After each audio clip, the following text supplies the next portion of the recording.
Please stop pushing. I can't take this anymore. The concert venue is packed tight. A man behind me keeps pressing into my backside. I'm wearing a mini skirt today with a thong underneath, and it only makes the situation worse. He lifts my skirt and presses himself against my hips. As the atmosphere heats up, someone in front of me slams into me, and I stumble back a step. My body stiffens as I feel like something just slid inside me. My name was Mandy Cox, and I was a diehard fangirl. I wanted a celebrity to notice me, so I dressed for attention.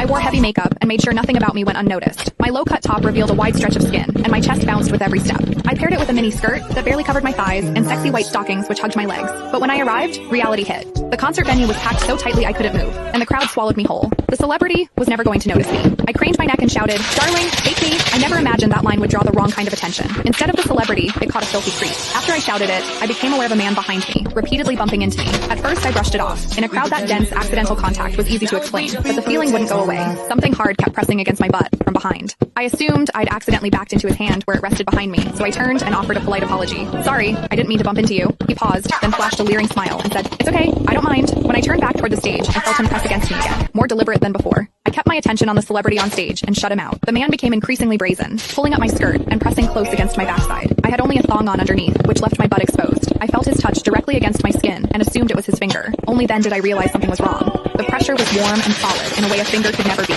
My mind lurched as the truth hit me. In the 20 years of my life, this was the first time a man had ever molested me. Fear surged through me, sharp and overwhelming, and my body reacted with an instinct to flee, but there was no way to move. The concert floor was packed wall to wall, leaving me stuck where I stood. I drew myself tight, bracing as if tension alone could keep the fear out. As I did, my hips closed around the man's so-called finger, trapping it between my cheeks. An unfamiliar sensation followed, and warmth rose to my face. What confused me was that I didn't recoil from it. There was a muted comfort to it, and against my will, it sparked a faint sense of expectation. The man behind me seemed to take it as a signal. He moved in closer, repeating the motion until the intrusion was unmistakable. I had lived a sheltered life as a college student, and now I was being toyed with by a stranger while surrounded by people. Shame surged within me without warning. I felt the urge to sob, but my throat closed, and my voice deserted me. Worse still, the pressure forced my thong inward and sent a restless, prickling discomfort through my body that wouldn't fade.